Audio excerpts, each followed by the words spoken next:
Hi friends, welcome to my YouTube channel. ಎಲ್ಲ ಹೇಗಿದ್ದೀರಾ?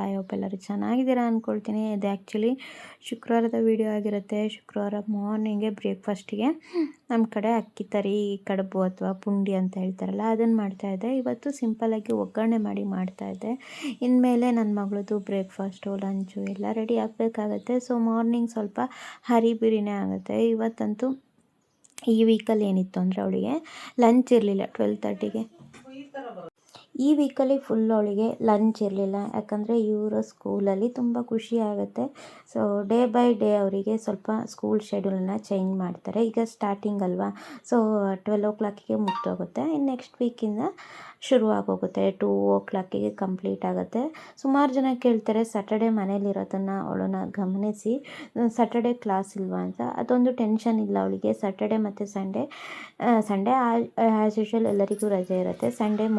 Saturday morning class ಇರಲ್ಲ ಅವಳಿಗೆ. ಸ್ಯಾಟರ್ಡೆ ರಜೆ ಇರುತ್ತೆ. 5 ಡೇಸ್ ಅಷ್ಟೇ ಸ್ಕೂಲ್ ಅವಳಿಗೆ. ಈಗ ಪ್ಲೇ ಹೋಮಿಗೆ ಹೋಗ್ತಾ ಇರೋದ್ರಿಂದ ಸೊ ಈ ಥರ ಇದನ್ನು ಸ್ವಲ್ಪ ತಣ್ಣಗಾದ ಮೇಲೆ ಕಟ್ಟಬೇಕು. ನಾನು ಟೈಮ್ ಆಗಿತ್ತು, ಹಾಗಾಗಿ ಬಿಸಿ ಬಿಸಿ ಇರುವಾಗಲೇ ಕಟ್ತಾಯಿದ್ದೀನಿ. ಸೊ ಇದು ನಮ್ಮ ಕಡೆ ಅಕ್ಕಿ ತರಿಲಿ ಮಾಡ್ತಾರೆ ಅಂತ, ಈ ಇಡ್ಲಿ ರವೆ ಬರುತ್ತಲ್ಲ ಅದ್ರಲ್ಲಿ ಮಾಡೋವಂಥದ್ದು. ಸೊ ನಾನು ಅದರಲ್ಲೇ ಮಾಡಿದ್ದು. ಸೊ ನನ್ನ ಮಗಳು ಸ್ನ್ಯಾಕ್ಸಿಗೆ ಫುಲ್ಲು ಸಲಾಡ್ ಥರ ಹಾಕಿದ್ದೆ. ಬಿಟ್ಟು ಬಂದ ಮೇಲೆ ನೋಡ್ತಾಯಿದ್ದೀನಿ. ಈ ಸಲ ಅಂತೂ ತುಂಬ ಕಮಲದಲ್ಲಿ ಹೂವು ಮೊಗ್ಗಾಗಿತ್ತು. ಹಾಗೆ ಟೊಮೊಟೊ ಇದು 1-2 ಕಾಯಿ ಆಗ್ತಾಯಿತ್ತು. ಸೊ ಅವಳನ್ನ ಕರ್ಕೊಬಂದು ಎಷ್ಟು ಬೇಗ ಟೈಮ್ ಹೋಗುತ್ತೆ ಅಂತಲೇ ಹೇಳೋಕ್ಕಾಗಲ್ಲ. ಸೊ ಬಿಟ್ಟು ಬರೋದು ಒಂದು ಟೈಮು. ಅಷ್ಟೊತ್ತಿಗೆ 12 ಗಂಟೆ ಆಯಿತು. ಮನೆಯೆಲ್ಲ ಕ್ಲೀನ್ ಮಾಡಿ, ಕಿಚನೆಲ್ಲ ಕ್ಲೀನ್ ಮಾಡಿ ಅಷ್ಟೊತ್ತಿಗೆ ಟೈಮ್ ಆಗೋಯಿತು. ಸೊ ಅವಳನ್ನ ಕರ್ಕೊಬಂದೆ ಪೂಜೆ ಮಾಡೋಣ ಅಂತ ಹೇಳಿ ಶುಕ್ರವಾರದ ಪೂಜೆಗೆ ರೆಡಿ ಮಾಡ್ಕೊಳ್ತಾ ಇದ್ದೀನಿ. ನನಗೆ ಸುಮಾರು ಜನ ಕಮೆಂಟ್ ಹಾಕ್ತಾರೆ, ನೀವು ಶುಕ್ರವಾರ ಪೂಜೆ ಮಾಡ್ತೀರಾ, ನಾನ್ ವೆಜ್ ತಿಂತೀರಾ ಅಂತ. ಆ್ಯಕ್ಚುಲಿ ಸುಮಾರು ಜನ, ನಾನು ಅಲ್ಲೇ ರಿಪ್ಲೈ ಮಾಡಿದ್ದೀನಿ, ಪೂಜೆ ಮಾಡ್ತೀನಿ ಆದರೆ ಗುರುವಾರ ಫುಲ್ ನಾನ್ ವೆಜ್ ಬಿಡ್ತೀನಿ. ಶುಕ್ರವಾರ ಪೂಜೆ ಆಗೋ ತನಕ ನಾನೇನು ತಿನ್ನಲ್ಲ. ಆ್ಯಸ್ ಯೂಶ್ವಲ್ ಪೂಜೆ ಆದಮೇಲೆ ನಾನು ಏನು ಅಡುಗೆ ಮಾಡ್ತೀನಿ ಅದನ್ನೇ ತಿಂತೀನಿ. ನಾನ್ ವೆಜ್ ಮಾಡಿದರೆ ನಾನ್ ವೆಜ್ ತಿಂತೀನಿ. ಶುಕ್ರವಾರ ನಾನ್ ವೆಜ್ಜು ಅಂತ ಏನಿಲ್ಲ. ಮತ್ತು ಹಾಗಂತ ನಾವು ಪೂಜೆ ಮಾಡಿದಾಗಲೆಲ್ಲ ನಾನ್ ವೆಜ್ ಬಿಡಬೇಕು ಅಂತ ಹೇಳಿದ್ರೆ ನಾನು ದಿನಾ ಮನೇಲಿ ಪೂಜೆ ಮಾಡ್ತೀನಿ, ದಿನ ನಾನ್ ವೆಜ್ ಬಿಡಬೇಕಾಗತ್ತೆ. ಆ ರೂಲ್ಸನ್ನು ನಾನು ಫಾಲೋ ಮಾಡಲ್ಲ. ಶುಕ್ರವಾರ ನಾನ್ ವೆಜ್ ತಿನ್ನಲ್ಲ. ಶುಕ್ರವಾರ ರಾಯವಾರ ಮಾಡೋದ್ರಿಂದ ಗುರುವಾರ. ಶುಕ್ರವಾರ ನಾನು ಆ್ಯಸ್ ಯೂಶ್ವಲ್ ಪೂಜೆ ಮಾಡಿ ಮಾಮೂಲಿ ಹೇಗೆ ಪೂಜೆ ಮಾಡ್ತೀನಿ ಅದೇ ಥರ ಶುಕ್ರವಾರ ಪೂಜೆ ಮಾಡುವಂಥದ್ದು. ದಿನ ಇಷ್ಟೇ ಹೂವು ಹಾಕಿ ಪೂಜೆ ಮಾಡುವಂಥದ್ದು ನಾನು.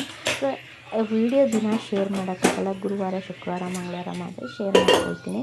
ಸೊ ಬೆಳಗ್ಗೆ ನನ್ನ ಮಾರ್ನಿಂಗ್ ರೂಟೀನಲ್ಲಿ ಇರುವಂಥದ್ದೇ ಇದು. ಕೆಲವೊಂದು ಸಲ ಸಂಜೆ ಮಾಡ್ತೀನಿ ಅಷ್ಟೇ. ಸೊ ಸಂಜೆ ತನಕ ನಾನೇನು ತಿನ್ನಲ್ಲ. ಮನೇಲಿ ಟೊಮೆಟೊ ಸಾರೇನೋ ಇರ್ತೀನಿ. ದೇವ್ರ ಪೂಜೆ ಮಾಡೋ ತನಕ ನಾನೇನು ತಿನ್ನಲ್ಲ ಅಷ್ಟೇ ಆಯಿತಾ. ಸೊ ಇದನ್ನು ಸಂಜೆ ವೀಡಿಯೋ ಕ್ಯಾಪ್ಚರ್ ಮಾಡ್ಕೊಂಡಿರೋದು. ಸೊ ಯಾಕೋ ನಾಟಿ ಕೋಳಿ ಸಾರು ಮತ್ತು ಕೋರಿ ರೊಟ್ಟಿ ತಿನ್ನಬೇಕು ಅನಿಸ್ತು, ಬಟ್ ನಾಟಿ ಕೋಳಿ ಎಲ್ಲೂ ಸಿಕ್ಕಿಲ್ಲ. ಹಾಗಾಗಿ ಈ ಥರ ಬಾಯ್ಲರ್ ಕೋಳಿನೇ ತಂದುಬಿಟ್ಟು ಸಾಂಬಾರು ಮಾಡ್ಕೊಳ್ಳೋಣ ಅಂತೇಳಿ. ಸೊ ತುಂಬ ಸಿಂಪಲ್ಲು. ಇದು ನಮ್ಮ ಉಡುಪಿ ಸ್ಟೈಲಲ್ಲಿ ಮಾಡ್ತಾಯಿದ್ದೀನಿ. ಸ್ವಲ್ಪ ಪ್ಯಾನ್ಗೆ ಎಣ್ಣೆ ಹಾಕ್ಕೊಂಡು ಸ್ಪೈಸಸ್ ಎಲ್ಲ ಹಾಕಿಬಿಟ್ಟು, ಸೊ ಇಲ್ಲಿ ಖಾರಕ್ಕೆ ಹಸಿಮೆಣಸು ಹಾಗೆ ಬೆಳ್ಳುಳ್ಳಿ ಈ ಥರ ಸುಟ್ಕೊಂಡಿದ್ದೀನಿ. ಹಾಗೆ ಈರುಳ್ಳಿನ ಈ ಥರ ದಪ್ಪವಾಗಿ ಹೆಚ್ಕೊಂಡು ನೀಟಾಗಿ ಫ್ರೈ ಮಾಡ್ಕೋಬೇಕು. ಇದಕ್ಕೆ ಸ್ವಲ್ಪ ಅರಿಶಿನ ಮತ್ತು ಹುಳಿ ಮತ್ತು ಕಾಯಿನೆಲ್ಲ ಸೇರಿಸ್ಬಿಟ್ಟು ಗ್ರೈಂಡಾಗಿ ರುಬ್ಕೋಬೇಕಾಗತ್ತೆ. ಸೊ ಫಸ್ಟ್ ಈ ಮಸಾಲ ರೆಡಿ ಮಾಡ್ಕೋಬೇಕು. ನಂತರ ಕಾಯಿ ಜೊತೆ ಒಂದು ಟೊಮೊಟೊ ಸೇರಿ ರುಬ್ಕೋಬೇಕಾಗುತ್ತೆ. ಸೊ ತುಂಬ ಚೆನ್ನಾಗಿರುತ್ತೆ. ಗಸಗಸೆ ನೋಡ್ತಾ ಇರ್ಬೋದು, ನಾನು ಈ ಸಲ ಸುಬ್ರಹ್ಮಣ್ಯ ಹೋದಾಗ ತಂದಿದ್ದೆ. ತುಂಬ ಚೆನ್ನಾಗಿದೆ ಪ್ಯೂರಾಗಿ. ಸೊ ಇದಕ್ಕೆ ಒಂದು ಬೌಲಾಗಷ್ಟು ಕೊತ್ತಂಬರಿ ಸೊಪ್ಪು, ಪುದೀನ ಸೊಪ್ಪು ಹಾಕ್ಕೊಂಡು ನೀಟಾಗಿ ಈ ಮಸಾಲ ಸಪ್ರೇಟಾಗಿ ರುಬ್ಕೋಬೇಕಾಗುತ್ತೆ. ಕಾಯೊಟ್ಟಿಗೆ ರುಬ್ಕೊಳ್ಳೋಲ್ಲ. ನಾನು ತೋರಿಸ್ತಾ ಇದ್ದೀನಲ್ಲ. ಸೊ ಕೆಲವೊಬ್ಬರು ಚಿಕನ್ ಸಾರಿಗೆ ಟೊಮೊಟೊ ಹಾಕಿ ರುಬ್ತಾರೆ. ನಾನು ಈ ಮಸಾಲೆಗೆ ಹುಳಿ ಹಾಕಿ ರುಬ್ತಾ ಇದ್ದೀನಿ. ಸೊ ಹುಳಿನೇ ಎಕ್ಸ್ಟ್ರಾ ಟೇಸ್ಟ್ ಕೊಡುವಂಥದ್ದು ನಿಮಗೆ, ತುಂಬ ಟೇಸ್ಟ್ ಕೊಡುತ್ತೆ. ಹಾಗೆ ಈ ಪ್ಯಾನ್ ಬಗ್ಗೆ ಸುಮಾರು ಜನ ಕೇಳ್ತಾಯಿದ್ರು. ಸೊ ಈ ಪ್ಯಾನ್ ಬಂದು ನಾನು ಆನ್ಲೈನ್ ಶಾಪಿಂಗ್ ಮಾಡಿದ್ದಲ್ಲ, ನಮ್ಮ ನಿಯರ್ ಬೈ ಸ್ಟೋರಲ್ಲೇ ಮಹಾವೀರಲ್ಲಿ ತೊಗೊಂಡಿರೋದು. ಕುಕ್ಕರ್ ಬಗ್ಗೆನೂ ಕೇಳ್ತಾಯಿದ್ರು, ಕುಕ್ಕರ್ ಲಿಂಕ್ ಕೊಡಿ ಅಂತ.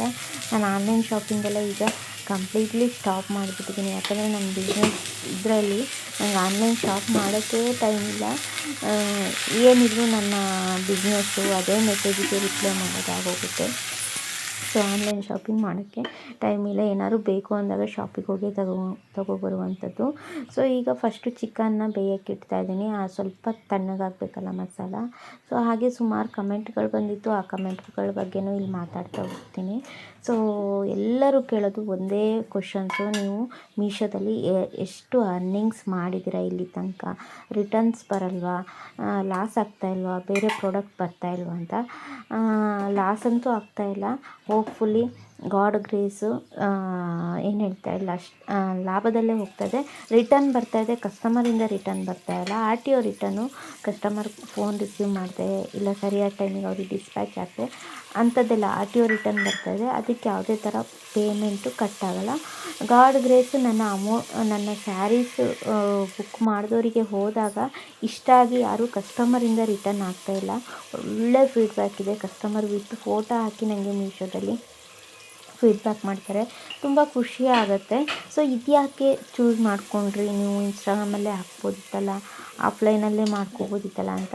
ಸೊ ಒಂದು ಸಪ್ರೇಟಾಗಿರಲಿ ಅಂತ, ಯಾಕಂದರೆ ಹೊಸ ಕಸ್ಟಮರು ನಮಗೆ ಸಿಗ್ತಾ ಇರ್ತಾರೆ.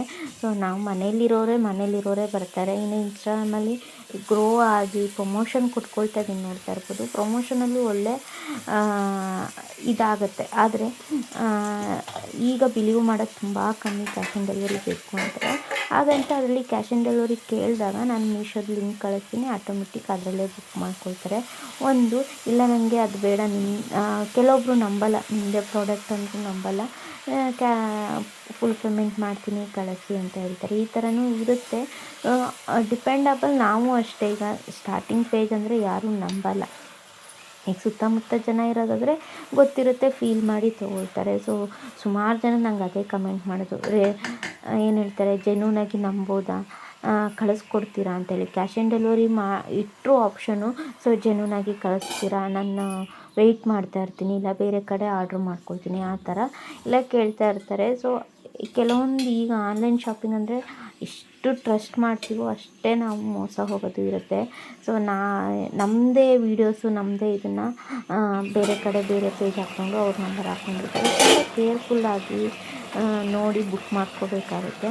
ಸೊ ಈ ಥರ ಚಿಕನ್ನ ಟೊಮೊಟೊ ಈರುಳ್ಳಿ ಎಲ್ಲ ಹಾಕಿ ಚೆನ್ನಾಗಿ ಬೇಯಿಸ್ಕೋಬೇಕಾಗತ್ತೆ. ಬೆಂದಮೇಲೆ ಮಸಾಲೆ ರುಬ್ಬಿ ಒಂದು ಸ್ಟೆಪ್ಪು ಮಸಾಲೆ ಹಾಕಿ ಚೆನ್ನಾಗಿ ಒಂದು 5 ನಿಮಿಷ ಬೇಯಿಸ್ತೀವಿ.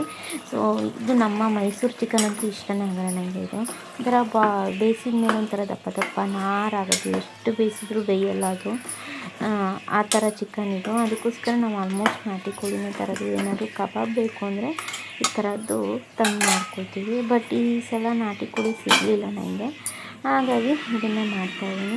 ನೆಕ್ಸ್ಟು ಇದೊಂದು 5-10 ನಿಮಿಷ ಬಿಟ್ಟ ಮೇಲೆ ಇದಕ್ಕೆ ಕಾಯಿ ಏನು ರುಬ್ಕೊಂಡಿರ್ತೀನಿ, ಕಾಯಿನ ಹಾಕಿ ಮಸಾಲ ಹದ ಮಾಡಿದರೆ ಆಯಿತು. ಎಷ್ಟು ಬೇಕು ಅಷ್ಟನ್ನು ನಾವು ನೀರು ಸೇರಿಸಿ, ತೆಳು ಬೇಕು ಅಂದರೆ ತೆಳು, ದಪ್ಪ ಬೇಕು ಅಂದರೆ ದಪ್ಪ ಮಾಡಿಕೊಂಡು ಸಾಂಬಾರನ್ನ ಚೆನ್ನಾಗಿ ಕುದಿಸ್ಕೊಂಡ್ರೆ ಆಯಿತು. ಈ ಕಾಯಿಗೆ ಅರ್ಧ ಟೊಮೊಟೊ ಹಾಕಿದ್ದೀನಿ. ಸೊ ಹುಳಿ ಹಾಕಿದ್ದೀನಲ್ವ, ಅರ್ಧ ಟೊಮೊಟೊ ಹಾಕಿದ್ದೀನಿ ಅಷ್ಟೇ, ಚೆನ್ನಾಗಿ ಟೇಸ್ಟ್ ಬರುತ್ತೆ. ಆ್ಯಕ್ಚುಲಿ ಕೆಲವೊಂದು ಸಲ ಹಾಕ್ತೀನಿ ಟೊಮೊಟೊ, ಕೆಲವೊಂದು ಸಲ ಹಾಕಲ್ಲ. ಹುಳಿ ಯಾಕೋ ಸಾಂಬಾರಿಗೆ ತುಂಬ ಕಮ್ಮಿ ಅನಿಸ್ತು, ಹಾಗಾಗಿ ಇಲ್ಲ ಹಾಕ್ತಾಯಿದ್ದೀನಿ ಅಷ್ಟೇ. ಸೊ ಇನ್ನೂ ಬೇಕಿದ್ರೆ ನೀರು ಹಾಕಿಬಿಟ್ಟು ಕೋರಿ ರೊಟ್ಟಿಯೊಟ್ಟಿಗೆ ಸಖತ್ತಾಗಿರುತ್ತೆ. ಇದು ನನ್ನ ಶುಕ್ರವಾರದ ಲಾಗ್ ಆಗಿರುತ್ತೆ. ಸೊ ಹೋಪ್ಫುಲಿ ಇದು ಇಷ್ಟ ಆಗಿದೆ ಅಂದ್ಕೊಳ್ತೀನಿ. ಇಷ್ಟ ಆದರೆ ಲೈಕ್ ಮಾಡಿ, ಹಾಗೆ ಸಪೋರ್ಟ್ ಮಾಡಿ.